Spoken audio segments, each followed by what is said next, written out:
نحمده ونصلي على رسوله الكريم اما بعد۔ نماز کے ارکان میں قیام اور تکبیر تحریمہ کا کل تفصیل سے تذکرہ ہوا۔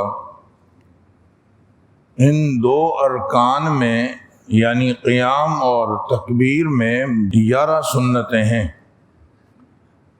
2 سنتوں کا تعلق قیام کے ساتھ ہے اور 9 سنتیں جو ہیں ان کا تعلق تکبیر تحریمہ کے ساتھ۔ تکبیر تحریمہ کی پھر 2 صورتیں الگ الگ ہیں۔ ایک ہے دونوں ہاتھوں کو کانوں تک اٹھانا، اس کی 4 سنتیں ہیں، اور دوسرا ہے دونوں ہاتھوں کو باندھنا، اس کی 5 سنتیں ہیں۔ تو 5 اور 4 9 اور 2 سنتیں قیام کی، یہ کل ہو گئیں 11۔ لہذا 51 سنتوں میں جب ہم ان کا تذکرہ کریں گے تو یوں کہیں گے کہ قیام اور تکبیر تحریمہ سے متعلق کل 11 سنتیں ہیں۔ تفصیل یہ ہے کہ قیام کی میں نے عرض کیا کہ 2 سنتیں ہیں۔ پہلی سنت کیا ہے کہ آدمی بالکل سیدھا کھڑا ہو۔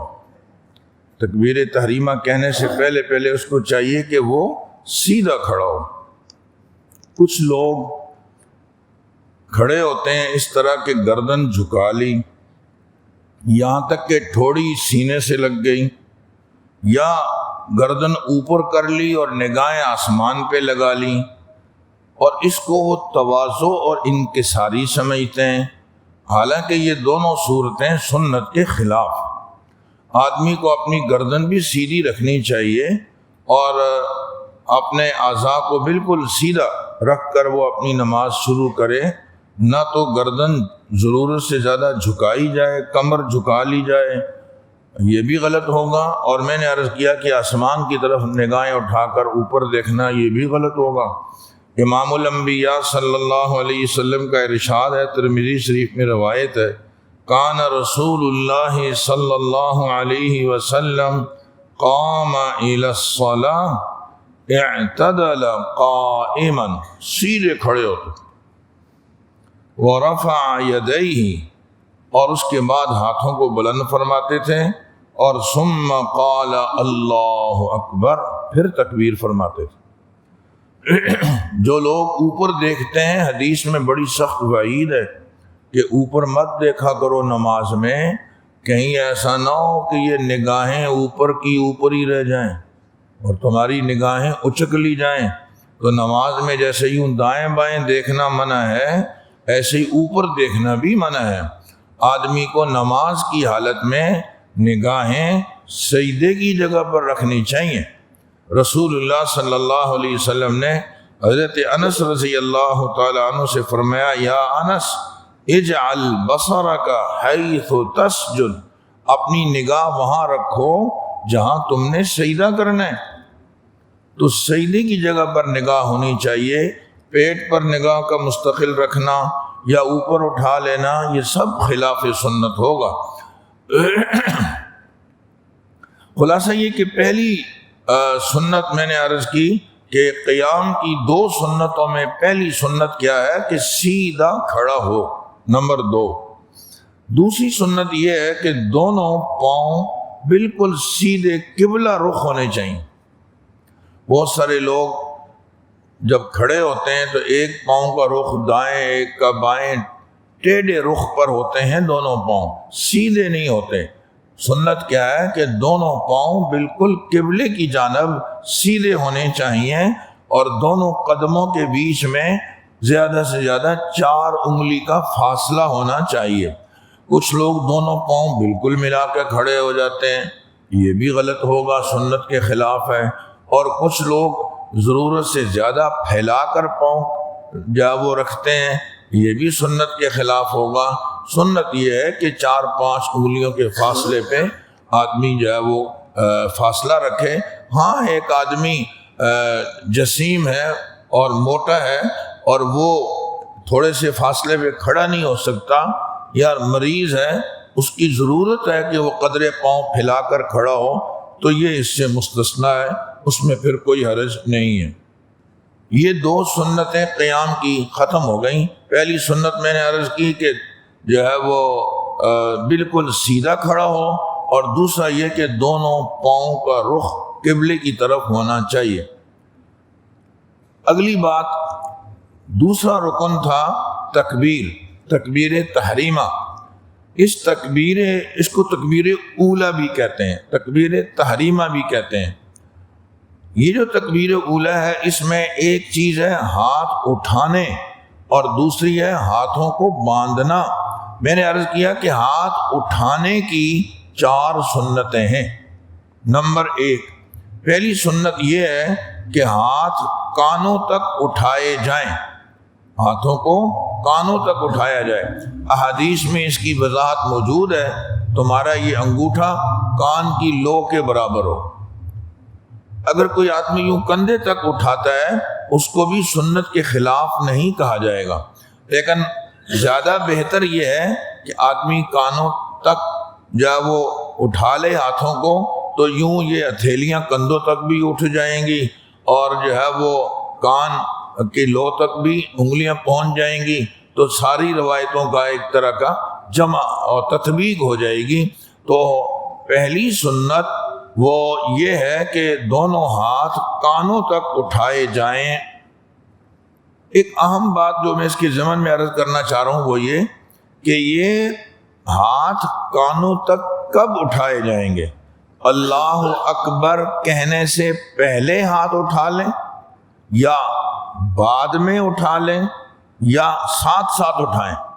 اس سلسلے میں یاد رکھیں کہ تینوں صورتیں جائز تو ہیں، لیکن بہتر کیا ہے، جس کی وضاحت حدیث میں ملتی ہے، وہ بہتر صورت یہ ہے کہ پہلے ہاتھوں کو اٹھا لیں، کانوں تک ہاتھ اٹھا لیے، اب کہیں اللہ اکبر۔ اس لیے کہ میں نے ابھی آپ کے سامنے ایک روایت پڑھی حضرت ابو حمید الساعدی رضی اللہ تعالیٰ عنہ کی ترمذی شریف میں، جس میں ہے کہ کان رسول اللہ صلی اللہ علیہ وسلم اذا قام الى الصلاة اعتدل قائما، آپ سیدھے کھڑے ہوتے اور ورفع یدیہ، پھر ہاتھوں کو اٹھاتے، ثم قال اللہ اکبر، پھر فرماتے تھے اللہ اکبر۔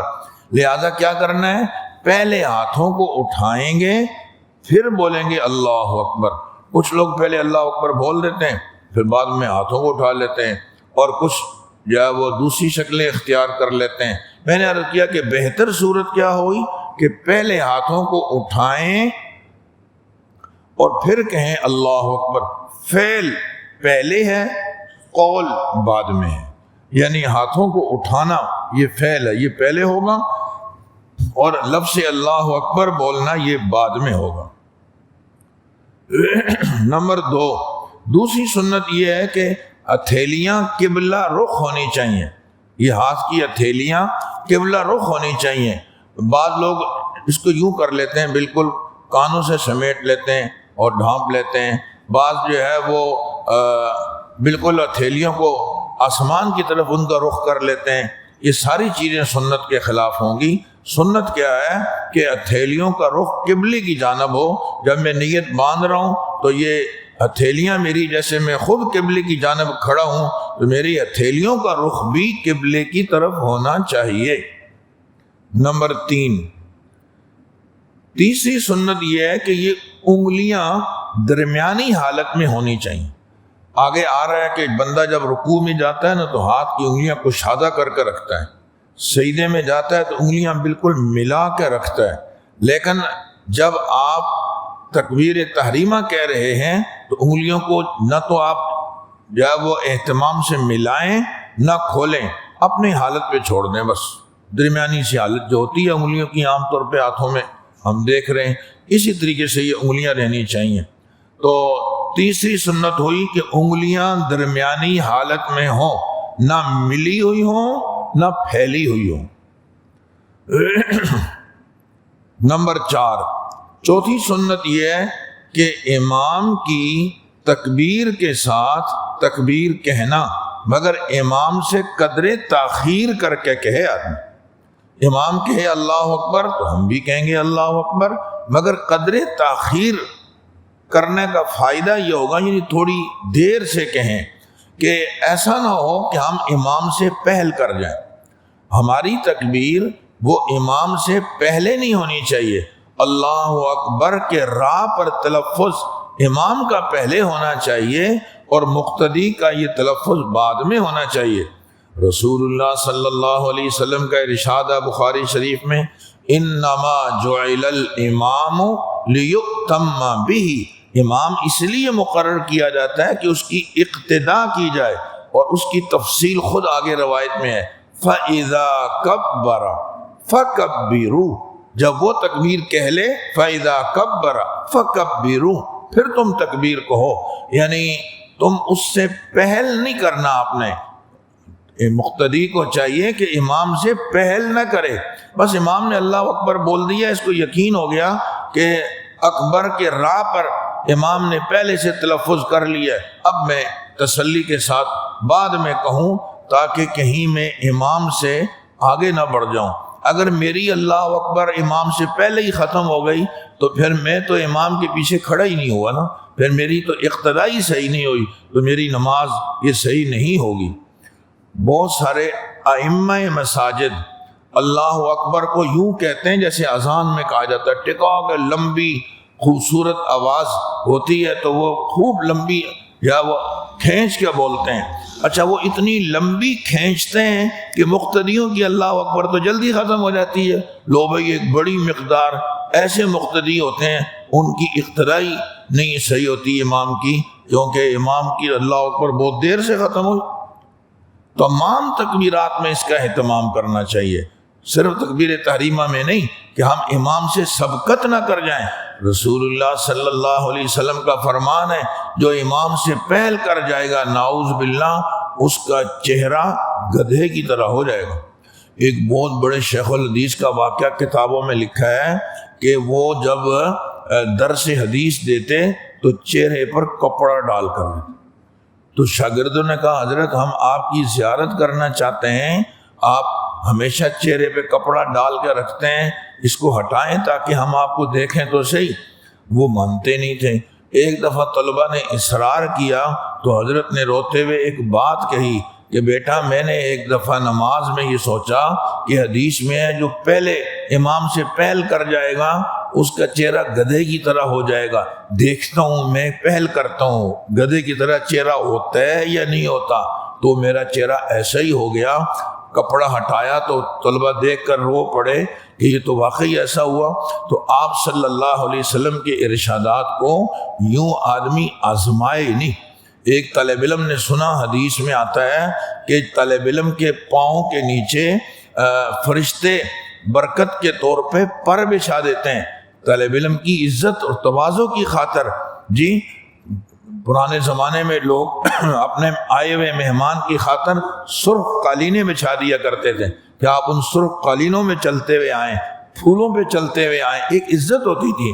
تو فرشتے طالب علم کو عزت دیتے ہیں، اس کے پاؤں کے نیچے اپنے پر بچھا دیتے ہیں۔ تو ایک طالب علم نے زور سے پاؤں نیچے مارا کہ کدھر ہے پر، اس کا پاؤں ٹوٹ گیا۔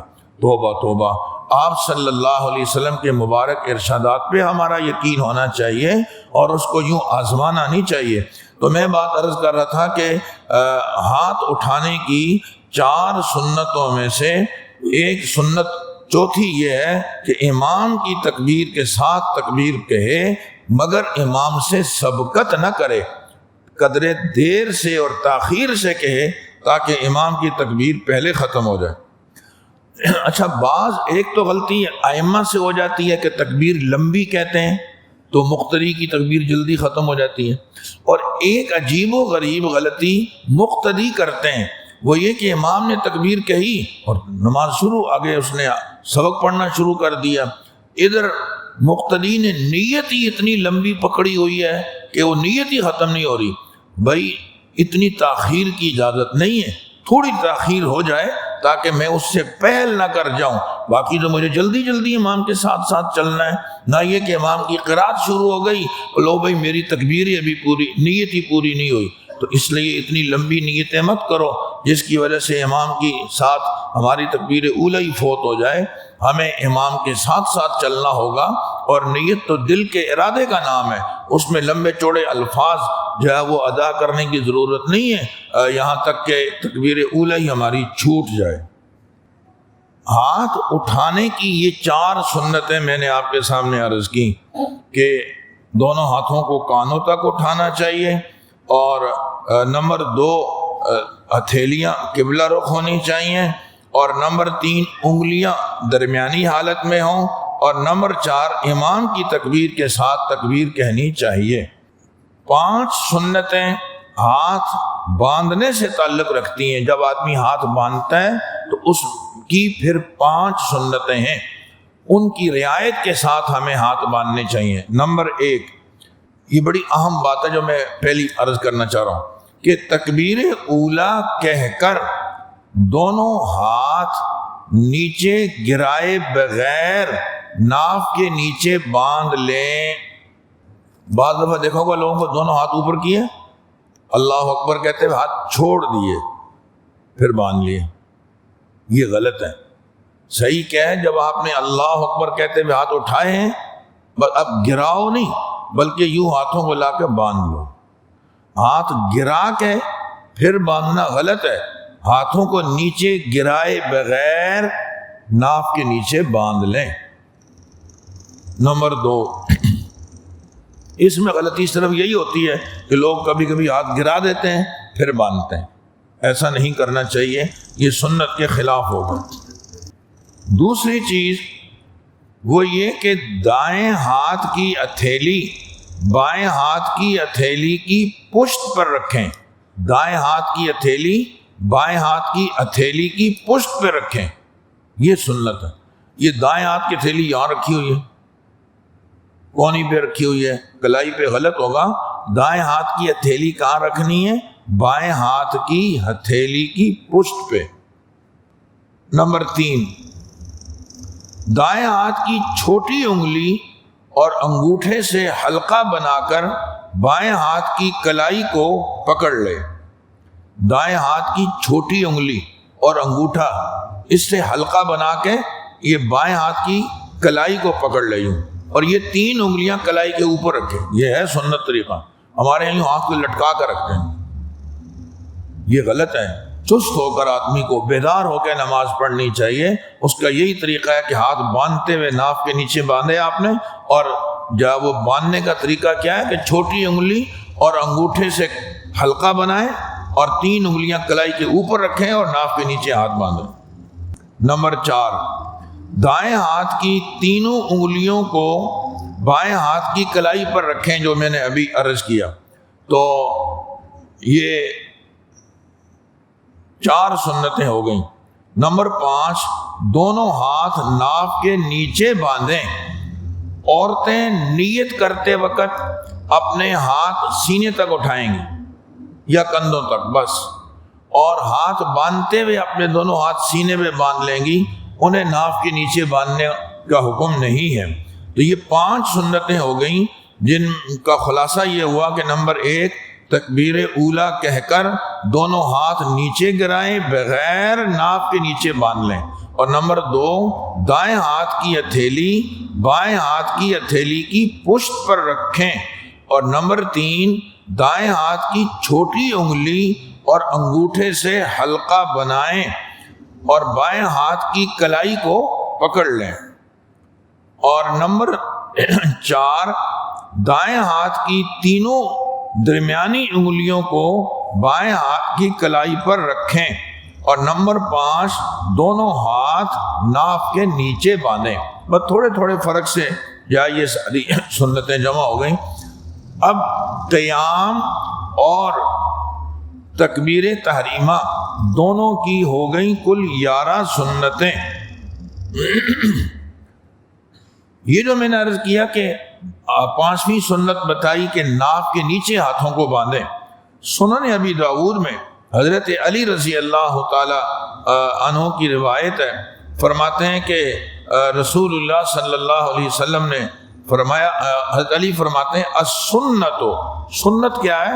وضع الکف علی الکف فی الصلاۃ تحت السرہ، ہتھیلی کو ہتھیلی پر رکھیں نماز میں، تحت السرہ ناف کے نیچے۔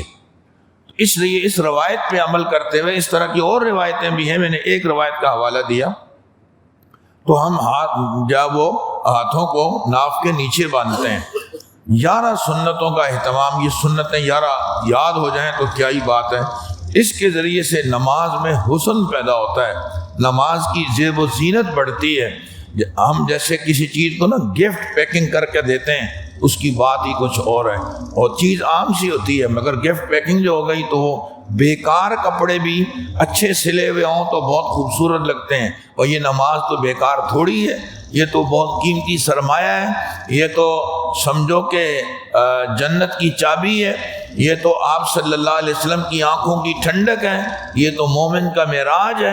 لہذا اس نماز کو جتنا سنتوں کے ساتھ مزین کر کے پڑھیں گے تو اس کی قبولیت کی امید زیادہ ہو جائے گی۔